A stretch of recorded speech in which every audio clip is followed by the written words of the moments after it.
Siapa pangkal finansial pasar politik Indonesia saat ini? Analisa strategis, oleh Christovita Wiloto, Chairman Strategik Indonesia. Sumber uang politik. Satu pertanyaan besar yang harus dijawab oleh rakyat Indonesia saat ini. Siapa yang sebenarnya menggerakkan uang dalam politik Indonesia? Kalau rakyat tidak tahu siapa yang jadi sumber keuangan para partai politik, maka rakyat akan terus dibohongi. Kita akan terus memilih boneka, bukan pemimpin sejati. Kita akan terus disuguhi pencitraan, bukan kenyataan.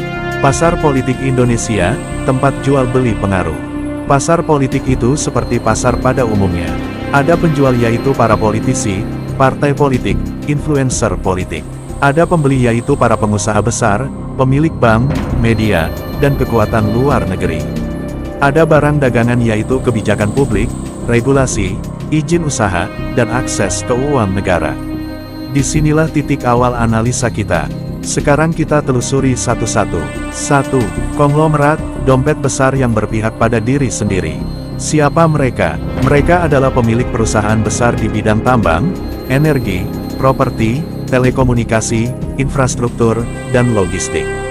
Beberapa juga punya akses ke proyek pemerintah, izin ekspor-impor, dan pembebasan pajak. Apa peran mereka? Mereka mendanai kampanye politik, membiayai iklan, membayar buzzer, bahkan membiayai pasukan darat. Sebagai balasan, mereka dapat perlindungan hukum, izin bisnis, dan proyek jumbo dari negara. Mereka tidak peduli siapa presidennya, yang penting bisnis lancar dan makin untung. Contoh nyata, ada konglomerat yang sejak era Soeharto, SBY, Jokowi, hingga Prabowo selalu ikut main di semua kubu. Di balik layar, mereka bisa mengatur calon legislatif, bahkan mengatur calon presiden. Mereka adalah mesin uang politik paling berpengaruh. 2. Bankir, penjaga gerbang uang negara. Bank adalah darah dalam ekonomi.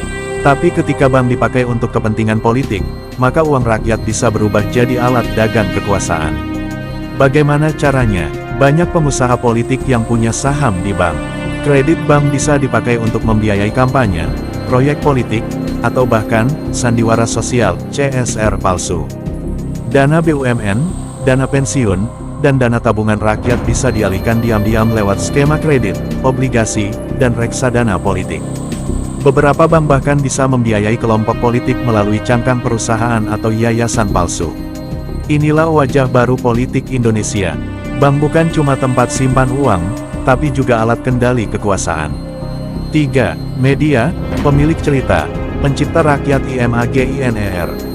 Media hari ini tidak netral. Media tidak lagi menyuarakan kebenaran. Media sudah menjadi alat propaganda. Mengapa? Karena hampir semua media besar dimiliki oleh konglomerat atau pengusaha politik.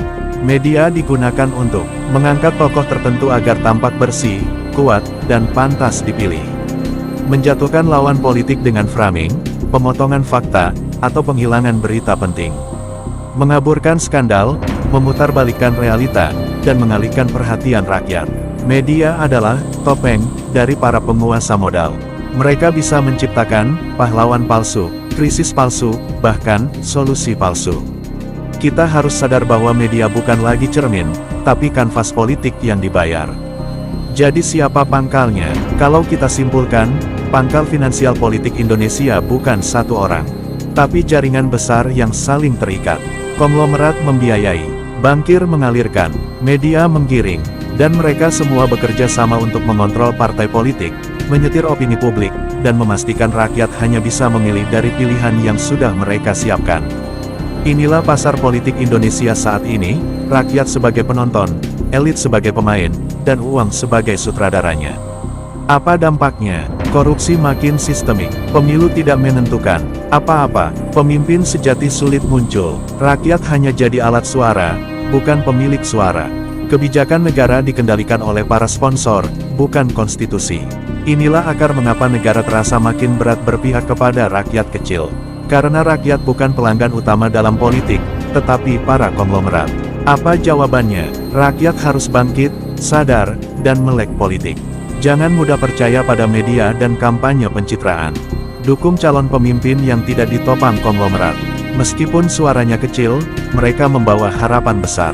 Dorong reformasi dana politik. Semua dana kampanye harus transparan dan audit publik. Bangun media rakyat. Lawan propaganda dengan berita yang jujur dan kritis. Gunakan kekuatan sosial. Gerakan rakyat bisa lebih kuat dari uang jika bersatu dan konsisten. Penting, kembalikan politik kepada rakyat. Indonesia tidak kekurangan tokoh hebat, tapi terlalu banyak penghalang uang dan penguasa modal yang menjegal mereka. Kita tidak boleh menyerah, karena negara ini bukan milik konglomerat. Negara ini milik rakyat, dan kalau rakyat bersatu, tidak ada uang yang bisa mengalahkan suara keadilan. Rakyat Indonesia bukan sapi yang bisa digiring uang. Kita adalah pemilik negeri ini. Mari rebut kembali politik kita. Jika Bapa di surga menghendaki, maka akan lahir pemimpin yang tidak bisa dibeli, tidak bisa ditaklukkan, dan tidak bisa dikendalikan oleh uang. Namanya bukan ditentukan survei, tapi dipilih langsung oleh rakyat dan langit.